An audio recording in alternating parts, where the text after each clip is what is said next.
Good Morning Business, le grand entretien.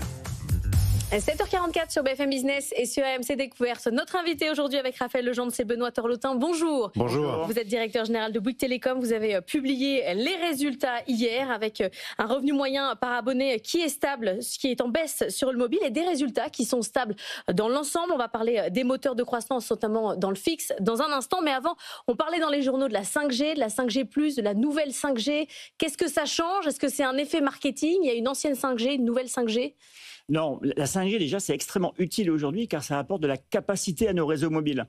Si on n'avait que de la 4G, au vu des trafics mobiles qui augmentent chaque année, les réseaux satureraient.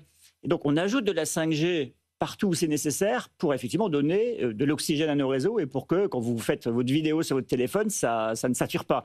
Donc là, la 5G, c'est ça vraiment l'utilité de la 5G aujourd'hui. Ensuite, dans le domaine du B2B, on peut avoir des services spécifiques. On peut proposer à des clients entreprises des réseaux privés. On peut leur proposer ce qu'on appelle une slice, c'est-à-dire une capacité dédiée. Pour le grand public, on va aller progressivement vers ce qu'on appelle la 5G SA. Alors, c'est un peu technique, mais c'est quoi cette 5G SA, cette 5G+, cette 5G nouvelle? C'est en fait de faire en sorte que le smartphone ensuite ne soit que 5G, ne voit que la 5G. Et ça, il faut y aller au bon moment. Moi, j'adore le concept d'innovation utile. Il faut y aller au bon moment parce que quand vous passez en 5G... Tout le pays n'est pas couvert en 5G aujourd'hui. Exactement. Et quand vous passez en 5G SA, votre mobile ne voit plus que la 5G. Or, en 5G aujourd'hui, 5G NSA, il voit 5G et 4G. Et en fait, il agrège les bandes de fréquences. Donc, il vous donne plus de débit parce qu'il prend toute la 4G et toute la 5G. On va passer progressivement en 5G SA quand toutes les fréquences seront en 5G, ce qui n'est pas encore le cas aujourd'hui. Donc, vraiment, il faut y aller avec prudence. Et puis, quand on voit certains opérateurs qui font des offres en disant oui, avec cette offre-là, vous pourrez ne pas être saturé si vous êtes dans des zones saturées en 5G. Bon, écoutez, honnêtement, sur le réseau Bouygues Telecom, aujourd'hui, on n'a pas de zone saturée en 5G. Ouais. Il y a beaucoup de capacités. On a beaucoup investi, donc il n'y a réellement pas besoin d'aller proposer des forfaits spécifiques pour des saturés. Donc c'est pas un argument marketing pour vous, Bouygues Telecom, pour essayer de vendre davantage de nouveaux forfaits, peut-être un peu plus chers? On va aller vers la 5G, ça progressivement au fur et à mesure que toutes les bandes de fréquences deviendront 5G. Mais comme je vous l'ai dit, innovation utile, on le fait quand ça sera réellement utile pour nos clients. Aujourd'hui, on a réellement de la capacité sur le réseau 5G, on n'a pas besoin de le faire. Il faut dire qu'aujourd'hui, c'est difficile de gagner des clients sur le mobile, le marché est quand même saturé. Donc vous dites, le relais de croissance, désormais, c'est sur le fixe. Là, vous vous adressez à qui? L'objectif, c'est d'aller plus sur le B2B ou pas, un marché sur lequel vous n'étiez pas très présent? Alors effectivement, on a fait évoluer notre stratégie en fin d'année dernière en se disant...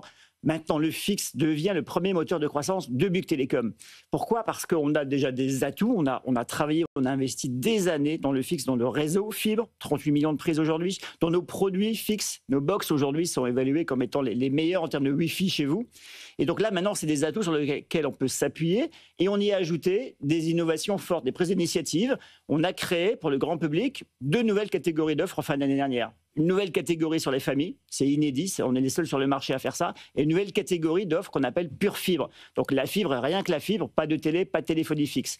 Et ça permet d'aller vraiment plus loin, et les résultats qu'on a présentés hier montrent les premiers succès de cette stratégie. Et sur les entreprises? Et en entreprise également, vous avez raison, le passage à la fibre des entreprises est un moment crucial pour l'entreprise et un vrai moment d'opportunité pour Bouygues Telecom. On prend des positions, on prend des parts de marché par rapport aux acteurs historiques. Il est vrai qu'on est encore un challenger dans le B2B, mais un challenger en forte croissance. Et au moment du passage fibre, l'entreprise se repose la question de son fournisseur. Là, on peut donc nous proposer notre réseau, notre qualité d'accompagnement. Et on prend également des positions sur le fixe en B2B. Et qu'est-ce qui fait la différence aujourd'hui dans le fixe? Qu'est-ce qui fait qu'on peut gagner des parts de marché? Parce que les offres sont à peu près similaires les unes aux autres, non? C'est aussi la guerre des prix. Il y a 2 ou 3 choses à mon avis. Il y a quand même la qualité de la prestation. Quand je vous dis qu'on a des box, on a investi, on a des équipes d'ingénieurs qui depuis des années travaillent sur nos box pour apporter le meilleur Wi-Fi, c'est quand même la technologie utile. Deuxième élément, c'est de l'innovation en termes de marketing, en termes de structure d'offres. Quand on invente la pure fibre, ça n'existait pas sur le marché français. C'est-à-dire vous avez la fibre, que de la fibre, hyper performante, mais pas de téléphonie fixe, franchement, ça ne sert plus à grand-chose. Oui. Pas de télé parce que vous allez avoir au service OTT. Voilà, on a sorti ça en fin d'année dernière. La pure fibre, c'est une nouvelle catégorie, on est les seuls à mener ça. Donc voilà, et vous êtes content des premiers résultats? Ça marche plutôt bien. On est heureux du succès commercial de ces offres-là, à la fois notre offre famille qu'on appelle Big et cette offre pure fibre. Et on en voit les premiers résultats dans ce qu'on a présenté hier. Est-ce que vous avez récupéré des abonnés SFR? Est-ce que là aussi, on continue la guerre des prix, notamment avec Free, pour notamment gagner ces abonnés-là? On est sur un marché avec 4 acteurs. un marché très bataillé dans toutes les dimensions. Et donc, quand on prend des clients, nous, sur le fixe, le dernier trimestre 2024, on a fait notre meilleure croissance fixe depuis 2011. Bon, quand on fait ça, on prend des clients aux 3 autres opérateurs. Clairement, avec nos arguments, ce sont des clients des 3 autres acteurs qui nous rejoignent. Un opérateur, vous en avez racheté un il y a 4 ans déjà, c'était La Poste Télécom. C'était l'année dernière. L'année dernière, pardon, mais ce rachat va s'échelonner jusqu'en 2027. Est-ce que vous pouvez nous expliquer pourquoi c'est si long ? Alors, déjà, on a effectivement racheté, et on est très heureux d'avoir fait ce partenariat avec La Poste. On a racheté La Poste Télécom en fin d'année dernière. C'est 2,4 millions de clients mobiles qui sont désormais des clients du groupe Bouygues Télécom. Oui. Par contre, ces clients aujourd'hui sont encore sur le réseau SFR, c'était prévu comme ça, et on va peu à peu les migrer sur le réseau Bouygues Télécom. C'est ça qui prend un petit peu de temps. 4 ans. Fin 27.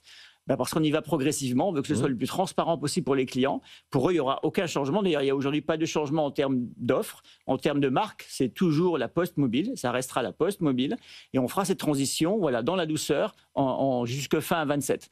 C'est des problèmes techniques Non, pas du tout. Pas du tout. Il faut simplement prendre le temps de les basculer. Et puis également, La Poste Mobile avait un contrat avec SFR sur cette partie réseau qui durait jusque fin 26. Donc, on a repris cette échéance. C'était prévu dès le départ.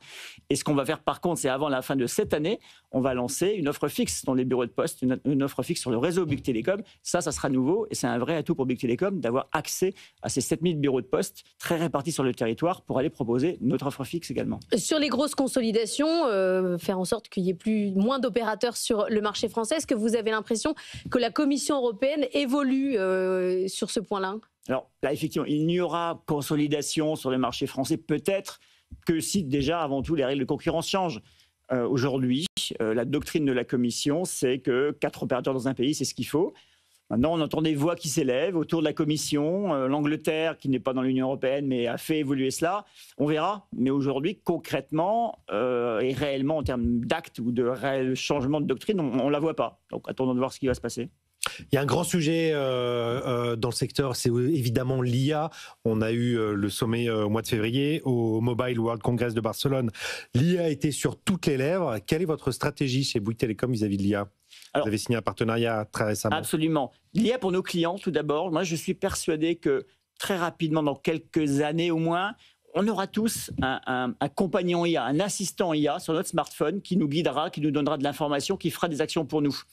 Et c'est en ce sens qu'on a fait un partenariat avec Perplexity, qui est une sorte de méta-IA, c'est-à-dire qu'avec Perplexity, vous avez accès aux différentes IA du marché. Entreprise américaine. On vous apporte une réponse. On offre à tous nos clients 12 mois de Perplexity Pro pour que les clients puissent le tester, puissent l'utiliser.